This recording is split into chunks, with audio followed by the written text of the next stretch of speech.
मेरा नाम सफिया है। बंगाल में औरतें फिजिकल रिलेशनशिप बनाने से पहले अपनी नाभि पर आखिर लहसुन का रस क्यों लगाती थी। ये एक बहुत खूबसूरत सुबह थी। मैं अपनी चाची के साथ नाश्ता बनाने में बिजी थी। मेरी चाची का छोटा भाई अयान मेरे सामने बैठा हुआ था। उसकी नजरें मुझ पर जमी हुई थी और ये ऐसी नजरें थी जो मुझे खुश कर रही थी, क्योंकि मैं अयान को पसंद करती थी। चाची का भाई यहाँ पर आता जाता रहता था और वो भी मुझे बहुत पसंद करता था। मेरी उम्र 17 साल थी, लेकिन मुझे अयान से प्यार हो गया था। कम उम्र में ही मुझे उससे मोहब्बत हो गई थी और वो भी मेरे लिए ऐसी ही फीलिंग्स रखता था।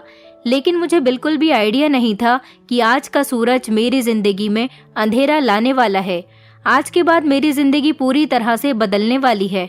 चाची का भाई 2 दिन से यहाँ पर आया हुआ था। अयान नाश्ता करने के बाद नौकरी के लिए निकल गया था और मैं चाची के साथ घर के कामों में बिजी हो गई थी। मेरी माँ और मेरे पिता का तो बचपन में ही देहांत हो गया था। वो लोग मुझे काफी सालों पहले इस दुनिया से छोड़कर चले गए थे और मेरा कोई भाई बहन भी नहीं था। मैं अपने माता पिता की इकलौती बेटी थी। चाची मेरी माँ की जगह तो नहीं ले सकती थी, लेकिन फिर भी उन्होंने मुझे इज्जत की छत दी हुई थी। काम करते हुए टाइम मुझे पता ही नहीं चला और दोपहर हो गई थी। चाची अपने कमरे में आराम करने के लिए जा चुकी थी और मैं किचन की सफाई करने के लिए किचन में रह गई थी। इतनी ही देर में मुझे दरवाजा बजने की आवाज आई। मैं जैसे ही दरवाजे पर गई तो दरवाजे पर एक अजीब सा लंबा चौड़ा सा आदमी खड़ा हुआ था, जिनकी नजरों में ऐसी चुभन थी कि मैंने जल्दी से उसे देखकर अपने कपड़े ठीक किए थे। मैं बहुत ही ज्यादा खूबसूरत थी और कभी कभी यही बात मुझे बहुत ज्यादा परेशान कर दिया करती थी। मैं जहाँ भी जाती थी वहाँ पर लड़के मुझे गौर गौर से देखते थे, इसलिए मैं ज्यादातर घर से बाहर निकलती तो अपने चेहरे को छुपाने की कोशिश करती थी और इस टाइम भी मैं अपनी खूबसूरती को छुपाने की कोशिश करने लगी थी। वो आदमी मुझसे चाची के बारे में पूछ रहा था। मैंने दरवाजा बंद करना चाहा था ताकि अंदर जाकर चाची को बुला लाऊं, लेकिन उस आदमी ने दरवाजे पर हाथ रख दिया और कहने लगा कि दरवाजा बंद करने की जरूरत नहीं है, मैं तुम्हारे लिए कोई गैर थोड़ी हूँ, जाओ जाकर अपनी चाची को बुला लाओ। उसकी बात मुझे बहुत ही अजीब सी लगी थी। मैं पहली बार इस आदमी को यहाँ पर देख रही थी और वो कह रहा था कि वो मेरे लिए कोई गैर नहीं है। मुझे दरवाजा खुला हुआ छोड़कर अंदर जाना बहुत मुश्किल लग रहा था, लेकिन मेरी मजबूरी थी, इसलिए मैं फौरन अंदर की तरफ भागी और चाची को इस बारे में बताया कि एक आदमी दरवाजे पर खड़ा हुआ है। उसके हुलिये के बारे में सुनते ही चाची के चेहरे का रंग बदल गया था। वो कहने लगा कि तुम्हें दरवाजे पर आने की जरूरत नहीं है, तुम किचन का काम खत्म करो। उनकी बात सुनकर मैं किचन में पहुंच गई थी और चाची दरवाजे पर चली गई थी और फिर मुझे चाची की थोड़ी थोड़ी आवाज सुनाई देने लगी थी। वो उस आदमी से क्या बात कर रही थी ये तो मुझे समझ नहीं आया था, लेकिन कोई ऐसी बात तो जरूर थी जो बहुत ही खामोशी के साथ और चुपके चुपके की जा रही थी। मैं सोच में पड़ गई थी कि चाची इस आदमी से क्या बातें कर रही है और ये आदमी कौन है जो चाची से ही बात करने के लिए यहाँ पर आया है।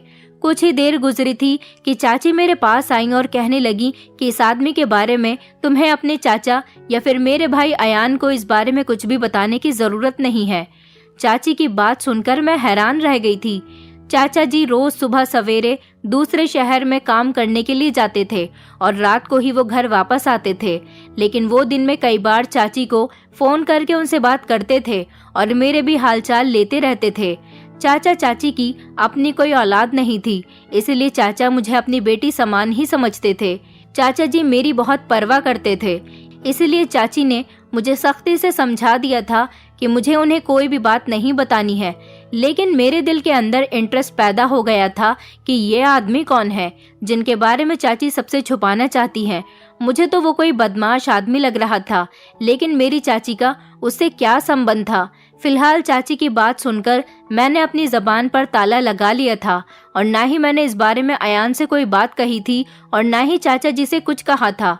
मैंने सोच लिया था कि आज नहीं तो कल खुद ये बात सब लोगों को पता चल जाएगी, क्योंकि मेरा मानना था कि कोई भी बात ज्यादा दिन तक छुपी नहीं रह सकती। और फिर इसी रात अयान मेरे कमरे में आया और कहने लगा कि जल्दी ही मैं अपनी बहन से तुम्हारे और अपने रिश्ते के बारे में बात करूंगा। मैं चाहता हूँ कि अब जल्दी ही हमारी शादी हो जाए। अयान की बात सुनकर मैं हंस दी थी, क्योंकि मैं अभी 17 साल की थी और वो 23 साल का हो गया था और फिर अभी उसकी परमानेंट नौकरी भी नहीं लगी थी, वो बस थोड़े बहुत ही पैसे कमाता था। फिर वो मुझे कैसे अपने घर में रखता? इतनी जल्दी तो हमारी शादी मुमकिन ही नहीं थी, मगर अयान का कहना था कि कुछ बातें हैं जिनकी वजह से वो जल्दी ही मुझसे शादी करना चाहता है और वो अपने लिए किसी अच्छी नौकरी की तलाश हर दिन कर रहा है और फिर वो मुझे लेकर नौकरी के लिए दूसरे शहर में भी शिफ्ट हो जाएगा। मुझे इस बात पर भला क्या एतराज हो सकता था? मैंने उसे कह दिया था कि अगर चाची मानती हैं तो फिर मुझे कोई एतराज नहीं होगा। ये सुनकर अयान को बहुत खुशी हुई थी और उसने खुशी से मेरे हाथों को अपने हाथों में थाम लिया था। उसके इस तरह से छूने से मुझे बहुत शर्म आ रही थी। वो दिन तो खामोशी से गुजर गया था और कुछ दिन बाद वो आदमी फिर से हमारे घर पर आ गया था। वो आदमी आज सीधा दरवाजे से घर के अंदर चला आया था। अब की बार चाची ने उसे अपने कमरे में बैठा दिया था। मैं किचन में मौजूद थी, तभी अचानक चाची भी कमरे में आ गई। उन्होंने एक लहसुन उठाया और मुझसे कहने लगी कि तुम्हें मेरे कमरे की तरफ आने की जरूरत नहीं है जब तक कि मैं खुद तुम्हें आवाज न दूं। मैंने बड़ी हैरानी से अपनी चाची के हाथ में लहसुन पकड़ा हुआ देखा था और वो खामोशी से वापस अपने कमरे में चली गई थी और मुझे कमरे का दरवाजा बंद होने की आवाज सुनाई दी थी। 1 घंटा ऐसे ही गुजर गया था और हर तरफ सन्नाटा छाया हुआ था। थोड़ी देर बाद मुझे चाची ने आवाज देकर ठंडा पानी लाने के लिए कहा। मैं 2 गिलास ठंडा पानी लेकर चाची के कमरे के दरवाजे तक जैसे ही पहुंची तो वो दोनों आपस में कुछ बातें कर रहे थे और बातें करते करते मुझे देखकर तभी खामोश हो गए। मेरी नज़र खुद ब खुद अपनी चाची पर ठहर गई थी क्योंकि उनकी हालत कुछ बदली बदली सी मालूम हो रही थी। उनके बाल तो अच्छी तरह से बंधे हुए थे, लेकिन अब उनके बाल बिखरे हुए थे और कपड़े भी अजीब हालत में हो रहे थे। इससे पहले कि मैं और गौर से चाची का जायजा लेती तो वो आदमी चाची को कहने लगा कि ये तुम्हारी बेटी है, ये तो बड़े ही खूबसूरत और जवान है, तुम इसकी शादी के बारे में क्यों नहीं सोचती? इसके लिए तो तुम्हें आसानी से रिश्ता मिल जाएगा। अब तुम्हारी उम्र हो रही है, अब इसके बारे में सोचना शुरू कर दो। इस आदमी की बात सुनकर मैं शर्म से पानी पानी हो गई थी। वो मेरे लिए अनजान आदमी था। वो न सिर्फ मेरी जवानी की तारीफ कर रहा था, बल्कि उसने तो मेरी शादी के बारे में भी बात छेड़ दी थी। वो पता नहीं कौन था जो इतना खुलकर मेरी चाची से बातें कर रहा था। और फिर चाची भी हंसकर उससे कहने लगी कि हाँ, अब इसकी शादी ही तो करनी है मुझे, यही मेरी जिम्मेदारी है। मेरी तो अब उम्र हो रही है, लेकिन अब ये जवान हो गई है। मैं शर्म की वजह से फौरन वहां से निकलकर वापस आ गई थी। चाची उस अनजान आदमी के सामने जिस तरह से मेरी जवानी के बारे में बातें कर रही थी, मुझे इस बात का बहुत बुरा लग रहा था और उन दोनों के बीच फिर से बातों का सिलसिला शुरू हो गया था। कुछ देर के बाद वो आदमी वापस गया तो चाची ने मुझे फिर से यही समझाया कि अयान को और अपने चाचा जी को इस बारे में कुछ मत बताना। लेकिन इत्तेफाक की बात थी कि अचानक उसी समय अयान घर पर आ गया था। तबीयत खराब होने की वजह से वो अपने घर जाने के बजाय यहाँ पर आ गया था। उसने उस आदमी को घर से निकलते हुए देखा तो फौरन मेरे पास चला आया और मुझसे पूछने लगा कि ये आदमी कौन था और यहाँ पर क्यों आया था। मैंने इनकार करते हुए सर हिला दिया और कह दिया कि मुझे कुछ नहीं पता, ये आदमी चाची से मिलने के लिए आया था। अयान सीधा चाची से मिलने के लिए उनके कमरे में चला गया और फिर न जाने अचानक से ऐसा क्या हुआ कि उन दोनों के चीखने चिल्लाने की जोर जोर से आवाजें आने लगीं। चाची अयान को बुरा भला कह रही थी। अयान भी आगे से चाची को बहुत ज्यादा जवाब दे रहा था। न जाने उन दोनों के बीच क्या चल रहा था। मुझे इस बारे में तो कुछ पता ही नहीं था, लेकिन इतना आइडिया जरूर था कि बात कुछ ज्यादा ही बड़ी है और शायद उस अनजान आदमी से जुड़ी हुई है। काफी देर बाद जब अयान चाची के कमरे से बाहर आया तो उसका चेहरा गुस्से से लाल हुआ पड़ा था। वो सीधे स्टोर रूम में चला गया और जाकर अंदर बंद हो गया। उसकी तबीयत ठीक नहीं थी, इसलिए आज वो हमारे घर पर ही रुकने वाला था। उसके बाद चाची भी अपने कमरे से बाहर नहीं निकली। रात के खाने के टाइम पर जब मैं चाची को बुलाने के लिए गई तो चाची बहुत ही गुस्से में थी और मुझसे कहने लगी कि जाओ तुम जाकर खाना खा लो और सो जाओ। उनका बिहेवियर मेरे साथ बहुत ज्यादा बुरा था। पता नहीं अयान ने कौन सा हंगामा खड़ा कर दिया था कि जिस बात का गुस्सा मुझ पर निकल रहा था। मैंने चाची से इस बारे में पूछना भी चाहा कि क्या हुआ है, तो वो कहने लगी ये सब कुछ तुम्हारी वजह से ही तो हुआ है, इसलिए ज्यादा मासूम बनने की जरूरत नहीं है और यहाँ से दफा हो जाओ, मुझे अपनी शक्ल मत दिखाना। मैं आंसू बहाती हुई उनके कमरे से निकल आई थी और लगातार फूट फूट कर रो रही थी। आज मुझे बड़ी बेचैनी के साथ अपने माता पिता याद आ रहे थे। मैं अपने छोटे से कमरे में बिस्तर पर लेटी तो मेरे दिमाग में बस यही बात आ रही थी कि अयान ने अपनी बहन से न जाने किस बात पर झगड़ा किया है। क्या उस अनजान आदमी की वजह से उसका और चाची का झगड़ा हुआ है? स्टोर रूम का दरवाजा तो अंदर से लॉक था, वरना मैं उससे जाकर जरूर पूछती। अयान जब भी हमारे घर पर आता था तो वो स्टोर रूम में ही ठहरता था, क्योंकि हमारा घर छोटा था और सिर्फ 2 ही कमरे थे। एक में चाचा और चाची रहते थे और दूसरे कमरे में मैं रहती थी, और एक छोटा सा स्टोर रूम बना हुआ था जहाँ पर अयान कभी कभी ठहर जाता था। मुझे सुबह होने का इंतजार था। सुबह मुझे या तो ये बात चाची से पता चलनी थी या फिर मुझे अयान से ही पूछनी थी, लेकिन अगली सुबह उससे भी ज्यादा कुछ अजीब हुआ था।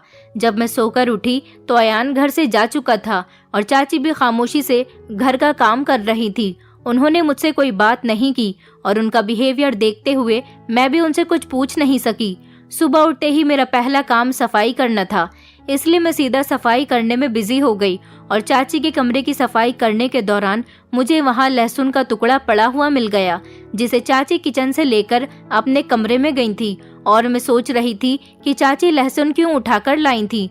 आखिर उस अनजान आदमी को इस लहसुन का क्या करना था, या फिर चाची ने उस लहसुन का इस्तेमाल किया था? क्योंकि वो बहुत ही दबा हुआ लग रहा था, उसे खाया नहीं गया था, उसका छिलका भी उतरा हुआ था। ऐसा लग रहा था जैसे उसका रस निकाल लिया गया है। मैंने सफाई करते टाइम उसे फेंक दिया था और फिर सफाई में बिजी हो गई। फिर शाम के टाइम चाची मुझसे कहने लगी, चलो मार्केट चलते हैं, कुछ सामान लाना है। कभी कभी ऐसा हो जाता था कि चाची मुझे अपने साथ मार्केट ले जाती थी, इसलिए मैंने अपना दुपट्टा लिया और मैं उनके साथ चल पड़ी। लेकिन मुझे क्या पता था कि चाची मुझे कहाँ लेकर जा रही हैं।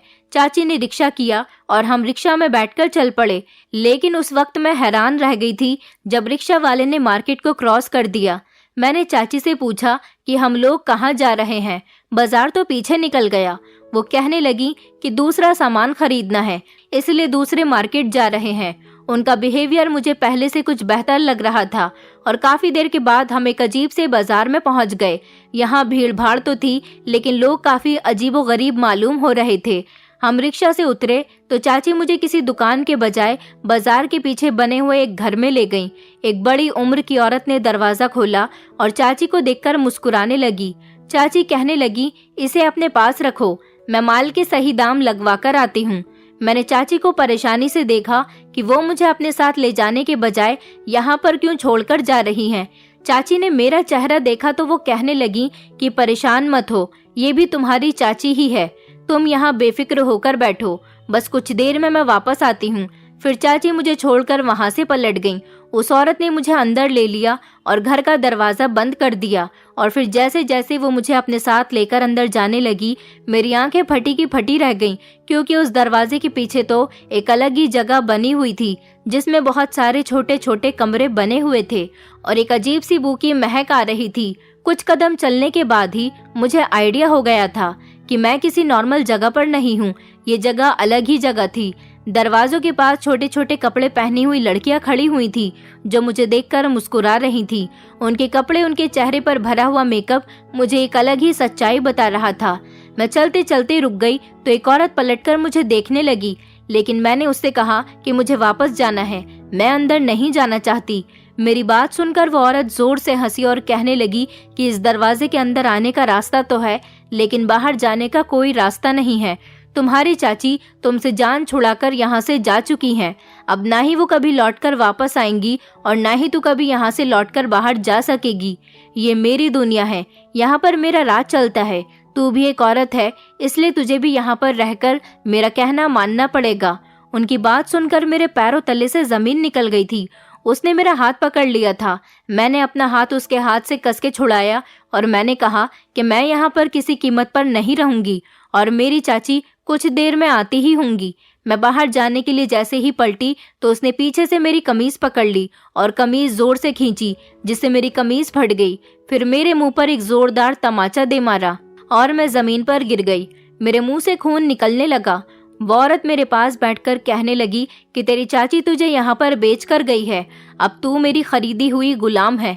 मैंने तेरी महंगी कीमत दी है उस औरत को। चल अब जा और जाकर तैयार हो, रात को कस्टमर आएंगे और तुझे भी यहाँ लाइन में खड़ा होना होगा। फिर उसने एक औरत को आवाज देकर बुलाया और मुझे उसके हवाले कर दिया। मैं उस समय हक्का बक्का थी, मुझे कुछ भी समझ में नहीं आ रहा था कि मैं क्या करूं और क्या नहीं। मेरी चाची मेरी माँ की तरह थी। पिछले 4 साल से मैं अपनी चाची के साथ रह रही थी। वो मेरे ऊपर इतना अत्याचार कैसे कर सकती है? मैं चाहकर भी उस औरत पर यकीन नहीं कर पा रही थी। ऐसा लग रहा था ये एक भयानक सपना है कि कुछ देर बाद मेरी आंख खुलेगी और सब कुछ ठीक हो जाएगा। लेकिन ये मेरी बदकिस्मती थी कि ये कोई सपना नहीं था, बल्कि जिंदगी की एक कड़वी हकीकत थी। वो दूसरी औरत मुझे एक अंधेरे से कमरे में ले गई। उसने खुशबूदार पानी बनाया और उसमें मुझे स्नान करवाया। मेरे चीखने चिल्लाने का, रोने धोने का उस औरत पर कोई असर नहीं हो रहा था। वो कहने लगी, तुझ जैसी लड़कियां यहाँ रोज आती हैं, 1-2 दिन रोती हैं, उसके बाद खुद ही खुशी खुशी बिस्तर पर चली जाती हैं। उन्हें पता चल जाता है कि अब यही मेरी जिंदगी है, इसलिए तुम भी अब खुशी खुशी ये जिंदगी स्वीकार कर लो। जो भी है, जैसी भी है, यही तुम्हारी जिंदगी है, इसलिए खुशी खुशी इस काम को आसानी से कर लो, वरना सायरा बानो यही काम तुमसे जबरदस्ती करवाएगी और तुझे तकलीफ भी ज्यादा होगी। उनकी बातें सुनकर मेरे वजूद में करंट दौड़ गया था। मैं 17 साल की थी और वो मुझे इस धंधे में उतारना चाहती थी। वो मुझे कमरे की तरफ खींचते हुए ले गई, जहाँ से मुझे चीखने चिल्लाने की आवाज आ रही थी। वो कहने लगी, देखो ये लड़की सायरा बानो की बात नहीं मान रही थी, इसलिए उसे यहाँ पर बंद करके रखा गया है। इस बेचारी को न खाने को कुछ दिया जा रहा है और न ही पीने को। अगर तुमने भी मेरी बात नहीं मानी तो तुम्हें भी न खाने को कुछ दिया जाएगा और न ही पीने को, तो तुम्हारा भी यही हाल होगा। उसकी जबरदस्ती करने पर मैंने खुशबूदार पानी से स्नान किया था और फिर उसने मुझे दुल्हन की तरह तैयार करना शुरू कर दिया। लेकिन थोड़ी देर के बाद वो पहले वाली औरत, जिसका नाम सायरा बानो था, वो वापस आ गई। उसने सर से पैर तक मुझे देखा और कहने लगी, तू तो सच में बहुत खूबसूरत है और बड़ी कमाल की चीज है, तेरे तो बड़े अच्छे दाम लगेंगे। मैंने तेरी चाची को भी बहुत पैसा दिया है, वही सारा पैसा मैं तेरे शरीर को बेचकर वसूल करूंगी। सायरा बानो भद्दी सी हंसी तो उसके पान से सने हुए दांत दिखाई दिए। ये नज़ारा मैंने अक्सर फिल्मों में देखा था, लेकिन मैंने कभी ये नहीं सोचा था कि मेरी जिंदगी में भी कभी ऐसा वक्त आ जाएगा। अब तो मेरी आंखों से लगातार आंसू बह रहे थे। मैंने उस औरत से पूछा कि मेरी चाची मुझे यहाँ पर छोड़कर क्यों गई हैं। वो जोर से हंसी और कहने लगी, ये तो तुझे मालूम होगा, हम तो बस माल खरीदते हैं, माल हम तक क्यों लाया जाता है ये हमें नहीं मालूम। वो दूसरी औरत, जिसका नाम बेगम जान था, सायरा बानो से कहने लगी कि ये अभी छोटी है ना, इसे अभी हमारे काम के बारे में कुछ पता भी नहीं है। कस्टमर के हवाले करने के बजाय पहले महफिल में नाचने के लिए इस्तेमाल करना चाहिए। जब ये कुछ समझदार हो जाए तो इसे किसी अच्छे और महंगे ग्राहक के सामने पेश करना, ताकि इसका सही पैसा वसूल हो सके। उस औरत की बात सायरा बानो को समझ आ गई और वो कहने लगी कि ठीक है, इसे नाचने गाने की तैयारी करवाओ। इस बात का हुक्म देते हुए वो खुद कमरे से बाहर निकल गई। बेगम जान मेरी तरफ देखकर कहने लगी कि कुछ दिनों के लिए मैंने तुम्हें बचा लिया है, लेकिन याद रखो, इस दुनिया में आज नहीं तो कल तुम्हें कस्टमर के पास जाना ही होगा, क्योंकि यही तुम्हारा काम है। मैं भी जब यहाँ आई थी तो सिर्फ 15 साल की थी। मुझे तो यहाँ पर मेरी सगी माँ बेच कर गई थी, क्योंकि उसे तो पैसों से मतलब था। उसने कभी अपनी बेटी से प्यार ही नहीं किया, उसे बेटियां बोझ लगती थी, इसलिए वो मुझे यहाँ पर बेचकर चली गई थी। तब से आज तक मैं हर रोज किसी न किसी कस्टमर के साथ होती हूँ, क्योंकि अब यही मेरी जिंदगी है। मैंने यहाँ से भागने की कई बार कोशिश की, लेकिन यहाँ से बाहर जाने का सिर्फ एक ही दरवाजा है, जिस पर सायरा बानो खुद अपने नौकरों के साथ पहरा देती हैं। इसलिए यहाँ से कभी फरार होने के बारे में मत सोचना, वरना सायरा बानो तुम्हारी वो हालत करेगी कि तुम सारी जिंदगी याद रखोगी। बेगम जान बहुत ही अच्छी और बहुत मोहब्बत करने वाली औरत थी। उसकी बोलचाल भी मुझे बहुत पसंद आई थी।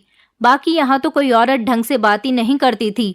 वो मुझे न सिर्फ प्यार से समझा रही थी, बल्कि खुद भी नाच सिखाने लगी थी, जबकि मैं सारा टाइम रोती रहती थी। मुझे अपनी इस किस्मत पर बहुत अफसोस हो रहा था कि मुझे और कोई नहीं बल्कि मेरी अपनी ही चाची यहाँ पर छोड़कर चली गई, और फिर कुछ दिन इसी तरह से गुजर गए थे। अब तो रोते रोते मेरी आंखों का पानी भी सूख चुका था। मैंने अपने दिल को समझा लिया था और सोच लिया था कि ज्यादा रोने से भी कोई फायदा नहीं है। मुझे यकीन हो गया था कि अब मेरी चाची मुझे लेने के लिए कभी नहीं आएंगी। न जाने उन्होंने मुझसे किस बात का बदला लिया था। अयान ने उनसे आखिर ऐसा क्या कहा था जो वो मुझे अगले ही दिन इस दुनिया में छोड़कर चली गई थी। मैं इस सवाल का जवाब जानना चाहती थी कि मेरी चाची ने मेरे साथ ये सब कुछ क्यों किया, लेकिन फिलहाल इन सवालों का जवाब देने वाला कोई नहीं था। बेगम जान ने मुझे 1 महीने तक इन महफिलों के रूल्स और नाचना भी सिखा दिया था और फिर मुझे भी इस महफिल का हिस्सा बनाया जाने लगा था, जहां शराब के नशे में डूबे हुए आदमी हमारे सामने बैठ जाते थे और हमें अजीबोगरीब कपड़ों में उनके सामने अपना नाच पेश करना पड़ता था। पुरानी लड़कियां तो नाचने में काफी माहिर हो गई थी, वो इस काम को बड़ी आसानी से कर लिया करती थी, लेकिन मेरे लिए ये काम बहुत ही मुश्किल था। मैंने सारी जिंदगी अयान के सिवा किसी को देखा ही नहीं था और ना ही कभी घर की 4 दीवारी से अकेले में बाहर निकली थी। यहाँ इतने अनजान आदमियों के आगे अपना जलवा पेश करना मेरे लिए बहुत ही मुश्किल था, लेकिन जहाँ कहीं मेरे कदम रुकते थे तभी सायरा बानो हाथ में पकड़ा हुआ चाकू घुमाकर मेरी कमर पर दे मारती और सभी लोग इस बात से अनजान होते। 2-4 दिन ही गुजरे थे कि मुझे समझ आ गया था कि अब यही मेरी दुनिया है और मुझे यहाँ पर सायरा बानो के इशारों पर नाचना मेरी मजबूरी है, क्योंकि जिस दिन मैं सही से नहीं नाचा करती थी मेरा खाना पीना बंद कर दिया जाता था और फिर मैं सारा दिन भूख प्यास में तड़पती रहती थी। इसलिए मैंने भी नाचने में बराबर से हिस्सा लेना शुरू कर दिया था और फिर इसी तरह से 1 महीना और गुजर गया था कि एक अमीर आदमी कोठे पर चला आया और उसने आते ही सबसे पहले मेरे दाम लगाए थे। वो मुझे 50,000 रुपयों की कीमत पर एक रात के लिए खरीदना चाहता था और ये बहुत बड़ी रकम थी। सायरा बानो तो खुशी खुशी फौरन ही राजी हो गई थी। उसने उस आदमी से 50,000 रुपये ले लिए और उसे एक छोटे से कमरे में भेज दिया और बेगम जान से कह दिया कि वो मुझे तैयार करके इस आदमी की सेवा में पेश कर दें। ये सुनकर मैं फूट फूट कर रोने लग गई थी। नाचने को तो मैं अपना चुकी थी, लेकिन अब तक मैंने किसी कस्टमर के साथ रात नहीं गुजारी थी। बेगम जान मुझे अपने साथ ले गईं और अपने हाथों से मुझे तैयार करते हुए कहने लगी कि तुम जितना ज्यादा शोर करोगी कस्टमर तुम्हें उतना ही परेशान करेगा, इसलिए बेहतर यही होगा कि तुम खामोशी से उसके साथ वक्त गुजार कर वापस आ जाओ। एक रात के लिए समझ लो कि वही तुम्हारा पति है और ऐसा करने से तुम्हारी मुश्किल आसान हो जाएगी। बेगम जान मुझे तैयार करते हुए शीशे में मुझे दिखाते हुए कहने लगी कि कभी कभी हमारी खूबसूरती ही हमारे लिए मुसीबत बन जाती है। ये तुम्हारा खूबसूरत चेहरा और गोरा चिट्टा शरीर, ये तुम्हारे लिए सिवाय मुसीबत के और कुछ नहीं है। अगर तुम इतनी खूबसूरत ना होती तो कोई तुम्हारे दाम भी नहीं लगाता। मैं भी अपनी इस खूबसूरती से तंग आ चुकी हूँ। मैं 42 साल की होने वाली हूँ, लेकिन मेरा खूबसूरत चेहरा और मेरे शरीर की चमक दमक मुझे बूढ़ा नहीं होने देती। कोई ना कोई मेरे दाम लगा ही देता है और फिर मुझे खुद को उसके सामने पेश करना पड़ता है। तुम भी जब तक खूबसूरत हो तब तक तुम्हें ये सब कुछ झेलना होगा। बेगम जान मुझे दिमागी तौर पर तैयार कर रही थी और मेरे आंसू थे कि रुकने का नाम ही नहीं ले रहे थे। मुझे बार बार चाची और अयान की याद सता रही थी। मुझे अब तक इस बात पर यकीन नहीं आया था कि चाची मुझे जानबूझकर यहाँ पर छोड़कर गई हैं और इस सब के लिए शायद अयान जिम्मेदार है। जब मैं पूरी तरह से तैयार हो गई तो बेगम जान ने मेरी नजर उतारी और कहने लगी कि गहरी सांस भर के कमरे में दाखिल हो जाना और खुद को इस आदमी के हवाले कर देना।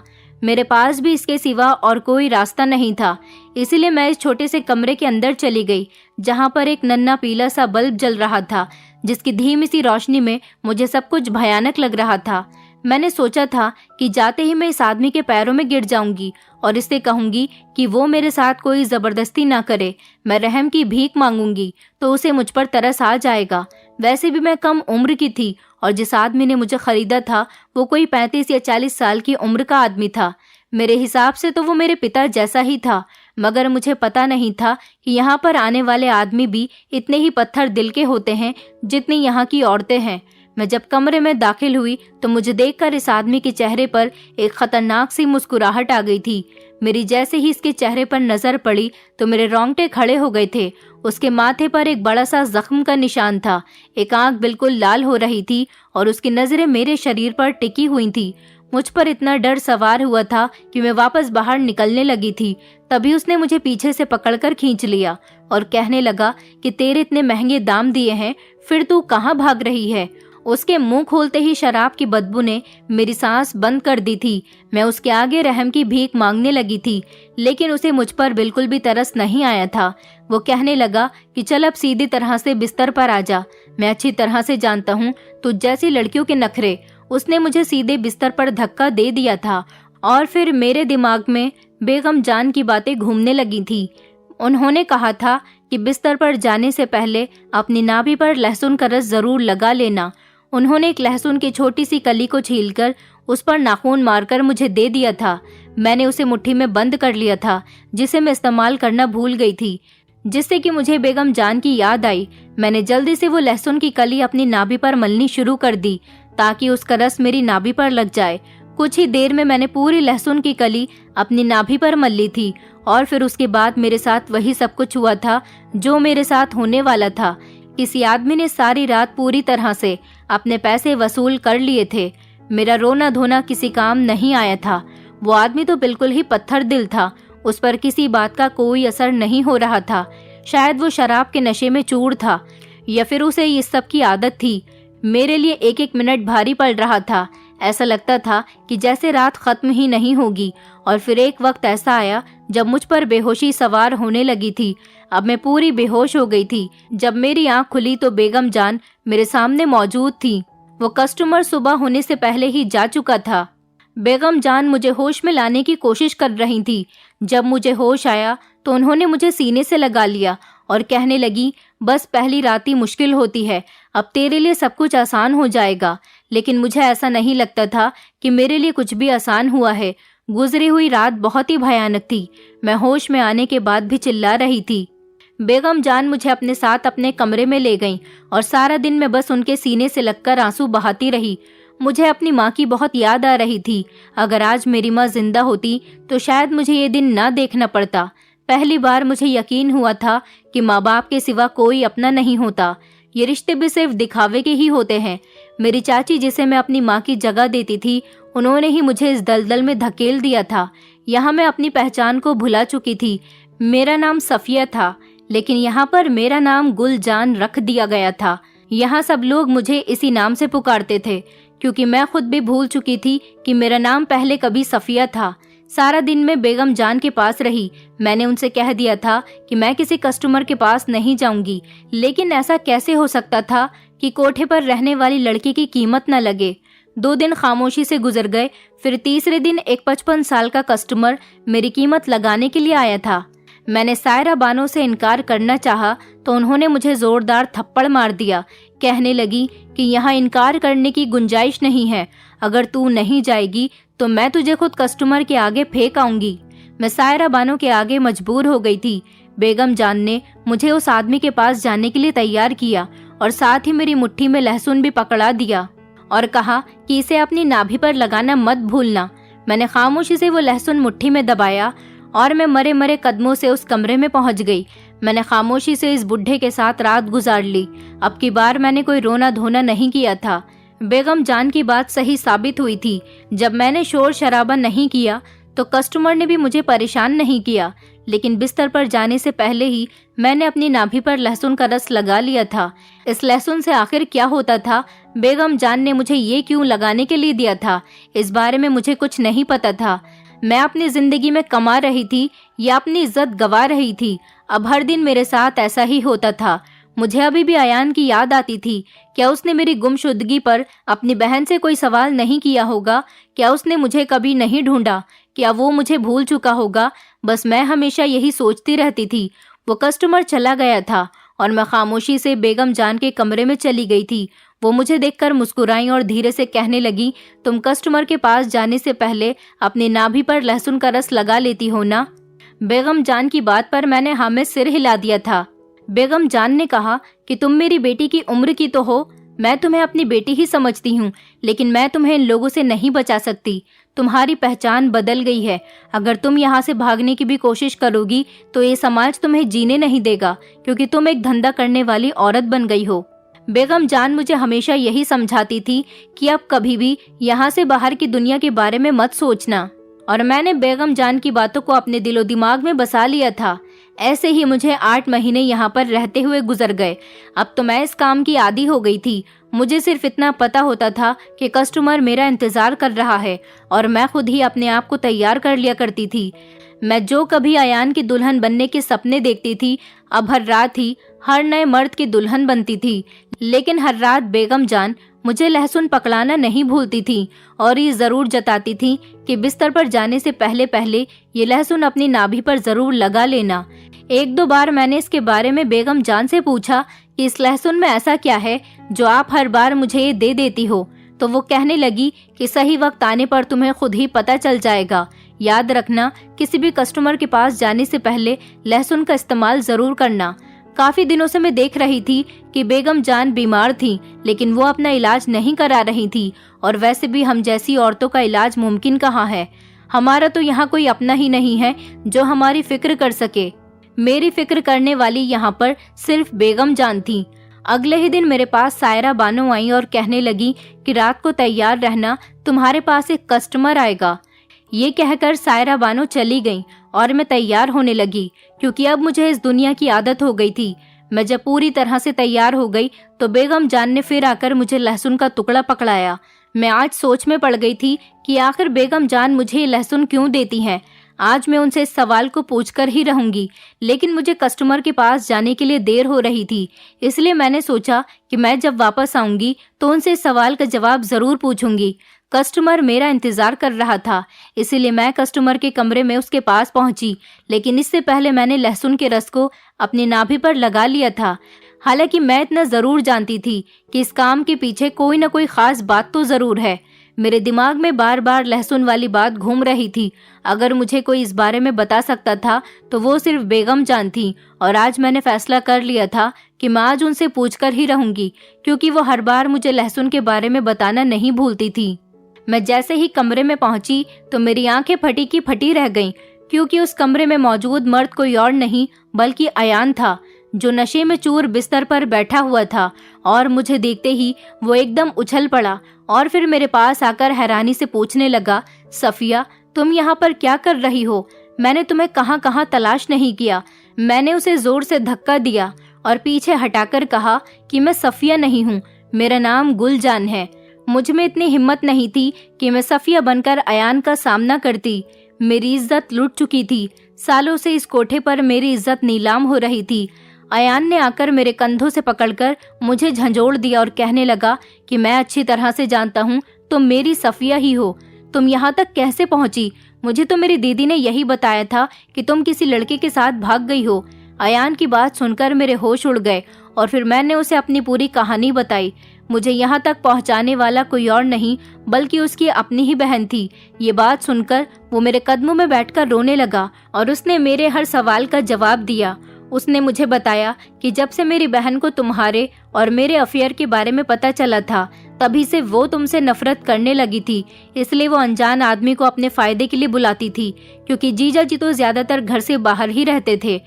मुझे उनके इस प्लान के बारे में पता चल गया था, तभी तो मैं तुम्हें दूसरे शहर ले जाने की बातें करता था। लेकिन जब उस दिन हम लोग बातें कर रहे थे तो वो बातें मेरी बहन ने सुन ली थी, और वो आदमी दीदी से मिलने के लिए आता था, क्योंकि वो कोठे का दलाल है। मैं अपनी बहन की हरकतों को अच्छी तरह से जानता था। जब जीजा जी घर पर नहीं होते तो वो गैर मर्दों के साथ संबंध बनाती है। ये बात तुम्हें पता नहीं है, लेकिन मैं इस बात को जानता था। मैंने अपनी बहन को कई बार समझाने की कोशिश की, लेकिन उन्होंने मेरी बात नहीं मानी। वो लगातार जीजा जी को धोखा देती रही, और उस दिन भी मुझे उस आदमी को घर से निकलता हुआ देखकर बहुत गुस्सा आ गया था, और इसी बात पर मेरी बहन से झगड़ा हुआ था। फिर उसके अगले ही दिन मेरी बहन ने मुझे बताया कि तुम किसी लड़के के साथ भाग गई हो। मुझे उनकी इस बात पर यकीन नहीं हो रहा था, लेकिन उन्होंने रो धोकर मुझे इस बात पर यकीन दिलवा दिया। लेकिन फिर भी मैंने तुम्हें कई जगह तलाश करने की कोशिश की, तुम मुझे कहीं पर भी नहीं मिली। उन्होंने जीजा जी को भी यही बताया कि आपकी भतीजी भाग गई है, और फिर मुझे भी यही लगने लगा कि तुमने मुझे धोखा दिया।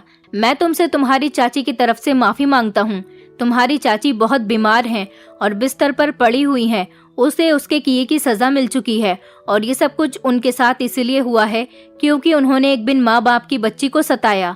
अपनी गलती छुपाने के लिए उन्होंने तुम्हें इस कोठे पर छोड़ दिया।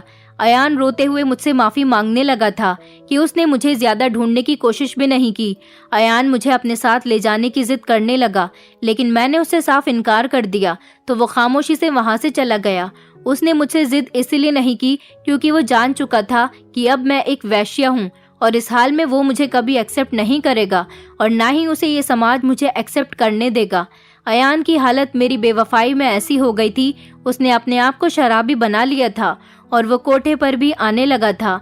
वो अपनी रात पूरी किए बिना ही वहाँ से शर्मिंदा होकर चला गया था और मैं बेगम जान के कमरे में आ गई थी। लेकिन जैसे ही मैं बेगम जान के कमरे में आई तो ये देखकर हैरान रह गई कि बेगम जान बेहोश जमीन पर पड़ी हुई थी।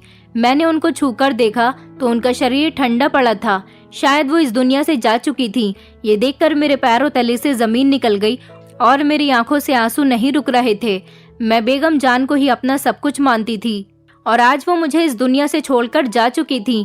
लेकिन उनकी मुट्ठी में एक चिट्ठी थी जिस पर उनकी पूरी कहानी लिखी हुई थी कि वो किस तरह से इस कोठे पर आई थी और उन्होंने किस तरह से अपनी जिंदगी गुजारी थी। और साथ ही साथ चिट्ठी पर यह भी लिखा हुआ था कि इस लहसुन के रस को नाभि पर लगाने से क्या होता है। दरअसल इस लहसुन के रस को नाभि पर लगाने से औरत कभी भी प्रेग्नेंट नहीं होती और वो तरह तरह की बीमारियों से भी दूर रहती है। बेगम जान को ये सब कुछ बताने वाला कोई नहीं था, इसलिए वो इतनी ज्यादा बीमार हो गई थी। लेकिन जब उन्हें इस बारे में पता चला तो उन्होंने ये नुस्खा मुझ पर आजमाना शुरू कर दिया। उन्हें मेरी सेहत की बहुत फिक्र थी, इसलिए वो हर बार मुझे लहसुन पकड़ाना नहीं भूलती थी। पर अफसोस की बात ये थी कि बेगम जान इस दुनिया से जा चुकी थी और अब कोई भी मुझे ये लहसुन पकड़ाने वाला नहीं था और मैं अब यहीं इस कोठे पर अपनी बची कुची जिंदगी गुजार रही हूँ। लेकिन आज भी मुझे बेगम जान की याद आती है जिसे मेरी इतनी फिक्र थी। लहसुन का रस अपनी नाभि पर लगाने से मुझे आज तक कोई बीमारी नहीं हुई है और ना ही मैं किसी कस्टमर से प्रेग्नेंट हुई हूँ। दोस्तों, उम्मीद करती हूँ आपको हमारी कहानी पसंद आई होगी। कहानी पसंद आई है तो वीडियो को लाइक करें, चैनल पर नए हैं तो चैनल को सब्सक्राइब करें और हाँ, नोटिफिकेशन बेल को जरूर दबाएं ताकि अगली अपडेट सबसे पहले आपको मिले।